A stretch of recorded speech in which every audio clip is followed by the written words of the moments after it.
कंधरा reporter Muzaffar Hussain जामरी मुंहिंजी Sindh news. कंधरा लॻ रोशनाबाद में हज़रत सैयद शाह हुसैन बादशाह बुखारी जो उर्स मुबारक चौथे ॾींहुं बि जारी आहे।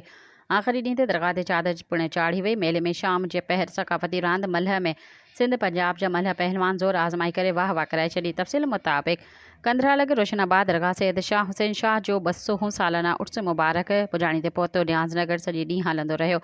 दरगाह जे मुतवली फ़क़ीर ग़ुलाम मुस्तफ़ा सरफराज़ ऐं वाहिद बख़्श शामरी तरफ़ां आख़िरी ॾींहुं दरगाह ते चादर चाढ़ी वई ऐं मेले में ॿारनि जी तफ़रीह लाइ झूला रांदीकनि ऐं मिठाइनि जूं बाज़ारूं सजियल। सिंध जे नामवर फ़नकारनि पिणु फ़न जो मुज़ाहिरो करे ख़ूब अवाम खां दाद वसूल कयो।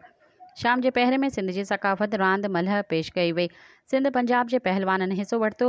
पहिरें जोड़ में रुस्तम सिंध जे नाले वारे पहलवान लतीफ़ी एवार्ड याफ़्ता मंठार बुगटी ख़ैर मोहम्मद जमाली खे दसे पहिरीं पोज़ीशन हासिल करे वरिती। ॿिए जोड़ में अवीज़ घांगरो साहिब ॾिनो शेख खे दसे इनाम हासिल कयो। टें जोड़ में सजा जामरी हरीफ़ खे दसे इनाम हासिल करे वरितो। मेले में परे परे खां अवाम पहुची शिरकत कई। मेले में महिमान ख़ासि हाजी ग़ुलाम नबी कांधरो मल्ह पहलवाननि में इनाम ऐं बिल पेश कया। हाजी ग़ुलाम नबी कांधरो चयो त कंधरा में क़बाइली झेड़े बावजूदि उर्स मुबारक इख़्तिताम पज़ीर थियो। सिंध में मेला मलाकड़ा अमन प्यार ऐं मोहब्बत जो पैगाम आहे।